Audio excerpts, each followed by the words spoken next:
let me add a little more clarification on the boy crying wolf thing. Let me not assume that you may not know that the boy crying wolf is alluding to a person being a fearmonger, false alarm, false warning. If we're talking physical, medical type of thing, they might be hypochondriac. But either way, it's the fear mongering, fearful, overly timid type of energy. Now we're in the reverse of that. So now the wolf is crying boy. Now there's these traumas and the results of things either destroyed, broken down, or removed, stains, shadows, marks, scars. And those things are now pointing out as evidence against those who are harming others. That's the wolf crying boy. Because while there are people out here fear mongering and giving you a false sense of fear, trying to make things seem a lot worse than they are, there's also people that are covering up some of the darker parts of what happens here.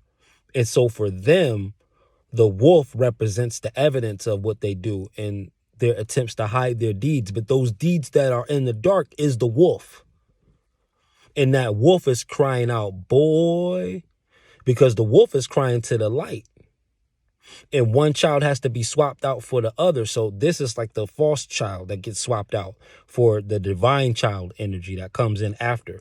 But first, it was the other boy that doesn't inherit it, right? First is Ishmael before Isaac, right? It's really Esau before Jacob, right? So you got that. It's Cain before Abel. So you got first son being replaced by second son. First Adam being replaced by last Adam. First form of man, last form of man. Alpha energy, omega energy. Somebody leading the pack. Somebody guarding the rear guard. Somebody watching from behind, watching over the crew.